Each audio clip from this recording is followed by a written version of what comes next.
Hi guys. So today I'm just gonna show you guys how I make my lotion bars. If you are unfamiliar with my business, I am CEO of Shani's Collection, where we sell skincare products, lip gloss, body care, eyelashes, a little bit of everything, pretty much. So I'm actually going to be traveling soon, and I actually need like little travel size lotion bars. The ones that I sell are 4 ounces, so TSA is definitely gonna take that.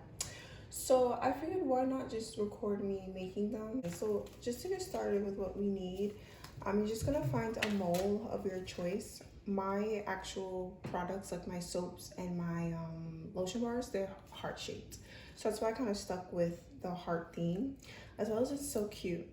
So I'll definitely post with the videos. I'll drop down everything that where you can grab these things. This is actually from Walmart, so anybody can have this. I'm actually gonna use an oil of my favorite choice. Sweet almond oil is my favorite oil to use, so that's what I'm gonna use today. You can of course use your own favorite oil. You can substitute it with any kind of oil, coconut oil, whatever you choose, but I prefer sweet almond oil. And then you're gonna use cocoa butter, shea butter. You can use mango butter, whichever you prefer. It's all about customizing what you want for your butter, whatever you want to target as far as your skincare. Me personally, I love cocoa butter. The smell is amazing. It makes your skin feel absolutely soft. So we're gonna do cocoa butter today. I actually have cocoa butter wafers. They're really no different between wafers and like the regular cocoa butter where you would find like in like the containers or whatever. It's really no difference. It's pretty much just the appearance, I would say, but don't quote me on that. So I'm used to using the wafers, so that's what we're gonna use today. And they look like this. They're very tiny, so cute, a little small, and they smell like everything, I swear. And then you're also gonna need just like a container that you can easily heat. Anything that can take heat well.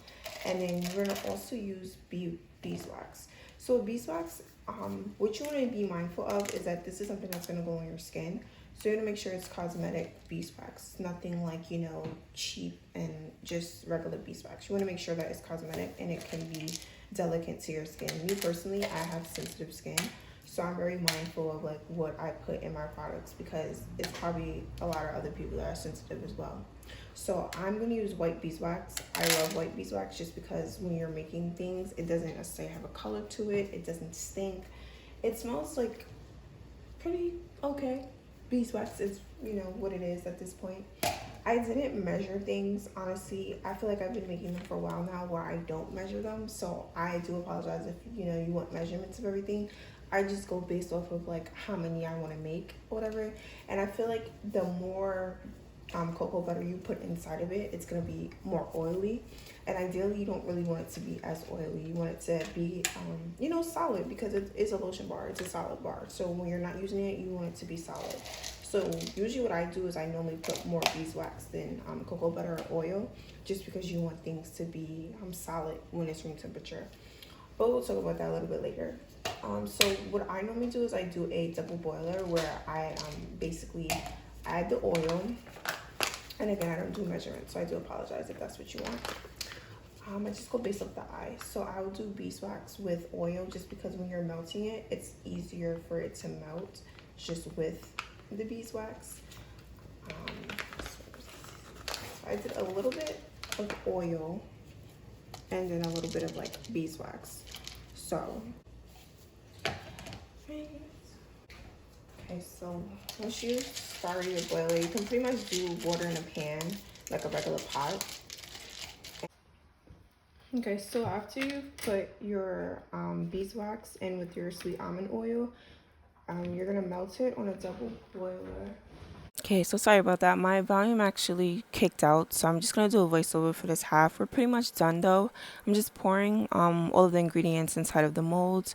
What I normally do is just let it sit for about 2 to 3 minutes just to harden a little bit, and then I transfer it into the refrigerator to sit in the refrigerator for about an hour pretty much. So after you pretty much take it out of the refrigerator after an hour, you can just pop it out of its mold, put it in a container or a bag, and you're pretty much done. I do thank you for watching the video. Please like, subscribe, comment, all of the above, and stay safe, of course. Thank you so much for watching, and I'm just gonna add a little clip at the end just so that you see what it looks like once the hour is pretty much up. But take care.